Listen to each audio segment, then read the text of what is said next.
Cause, I want to welcome Helmut Norpoth, Ph.D., political scientist, professor at Stony Brook University. And, Professor, you have been making some waves here with some statistical modeling you've been doing about your prediction for a Trump victory. Tell us about that. Okay, well, thanks for having me. Yes, sir.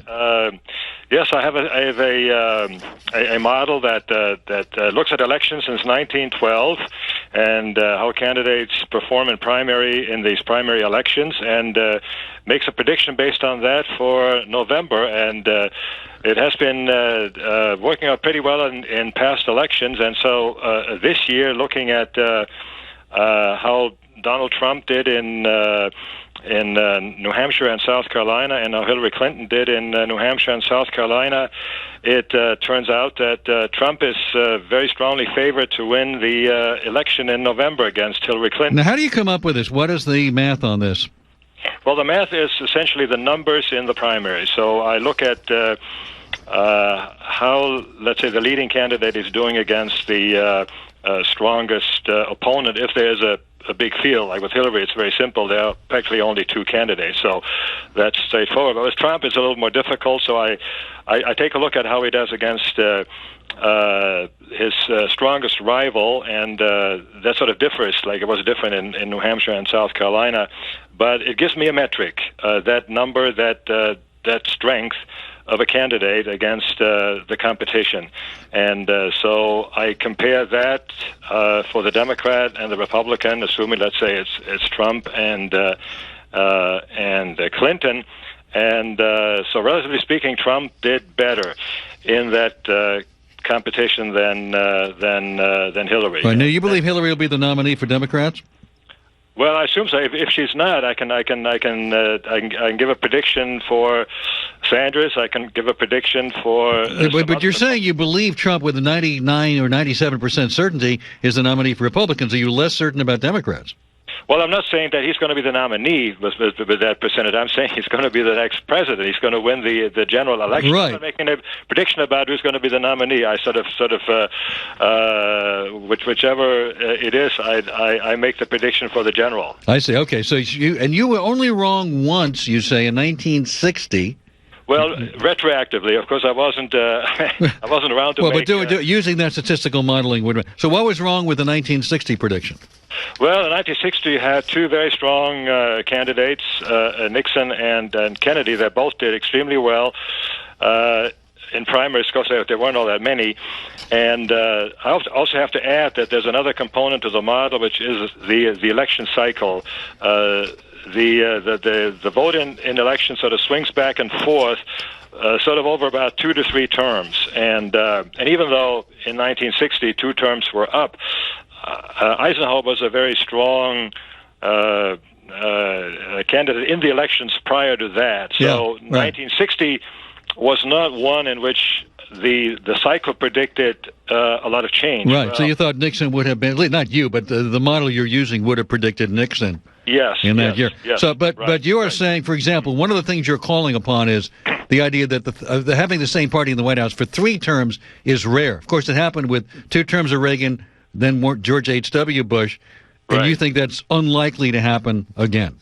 Well, I think that's true, and I think especially now with the way Obama won these 2 elections, if a president like Obama, a candidate, does worse in his re-election as he did compared to when he was when he won in 2008, then you really get a sort of a downturn. And so just the cycle alone would predict that Republicans will be ahead in 2016, whether it's Trump or anybody else. So they have a sort of a built-in advantage. And I sort of give an analogy. It's like you run a 50-yard race, and it's like the Republicans starting already at the 10-yard line and the Democrats at the 0-yard line. So they have sort of a 10-yard edge, and the Democrats have to catch up.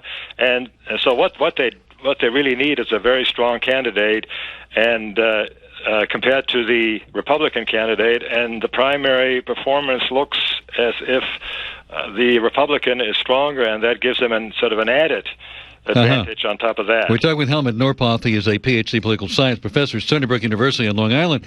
Now, you say that Trump beats Hillary, according to your projections, 54.7% to 45.3%. And then you also say that 54.7% is what you need to make sure you don't lose to the Electoral College. Is that the cutoff point for the Electoral College? Well, I'm not saying I said that. I mean, I think with something like that, you're pretty safe. You're probably safe with a lower percentage too. I don't think there's a fast. But if it's that amount, then he would win the Electoral College if it were 54.7. Oh, absolutely. Yeah, with 54%, you probably win it with less. You probably win it. I mean, Obama won it with 52% of the two-party vote, and probably even less. You might get in trouble if it's like Al Gore in the 2000 election, when we had the popular vote win, of course, but that was very close, and because of other complications that have nothing to do with the Electoral College. You're also saying if it's 99% that Trump wins against Bernie, 97 against Hillary, you're claiming therefore that Bernie is the weaker candidate. Yes, absolutely. Based on the primary performance, he's weaker. Absolutely. Mm-hmm. I mean, it sounds almost incredible that Donald Trump could be the next president of the United States. Absolutely. And that he could certainly do so with a 97% certainty based on your modeling. Mm-hmm. Do you ever rationally, does it make any sense? Well, I mean, I certainly have feelings in like somewhere in my head where I wonder about that. I mean, would you say take it to the bank is what you've told the Daily Caller, for example? To the bank. I didn't take it. I gave a talk and last Monday at a for the Stony Brook Alumni Association, and I may have, the reporter might have picked up. All right, somebody did report that you said take it to the bank. Well, if I have 97% certainty, if I say that, then I guess I have to say you have to take it to the bank. All right, so where are the weaknesses in your model? Well, the weakness in the model is if primaries, in the end, let's say, don't predict as well in this particular case. So I would admit that the Republican field is a fractured field. So Donald Trump is running against a lot of others. And if you were to run against, let's say, one-on-one against any competitor, right, we don't know what that might be. Well, let's say the others coalesce quickly behind another candidate. Would that change your model? Well, if they had, I mean, I think it's too late for that. I think tomorrow, Super Tuesday, I haven't seen enough coalescing. They would have had to coalesce already. They would have had to go into Super Tuesday with maybe just one non-Trump, instead of still having about at least, two, maybe three. And that's just, it's going to play in his hand. And Marco Rubio, who is the establishment candidate, put the word establishment in quotes, hasn't won a state yet. He might not even win his own state, Florida. Yes, and you have to win at least a state somewhere along the line, right, to be a nominee. Well, he would have to. I would say he would have to be favored heavily, let's say, in his home state, Cruz in his home state, Kasich in his home state. That would sort of maybe suggest that Donald Trump isn't going to get the nomination, but I don't see that, and that's a problem that these candidates have. They're not even strong enough in their home turf, and that's sort of bad news for any. So, do you have any doubt that Trump is the nominee? No, I don't. I don't have any doubt about that. I mean, given what we just talked about, the weaknesses of the other candidates on their home turf. All right. Well, it's if you're right, you're right, and it's all it's math, right? So it's the numbers. I mean, I'm not playing any games. I'm not playing favorites, etc. It's not. No, I know you're not giving your opinion. You're doing the math, doing the statistical modeling. Professor Norpoth, thank you so much for your time tonight. Well, I appreciate it. Very welcome. Thank you. Thank you very much. That's Professor Helmut Norpoth of Stony Brook University.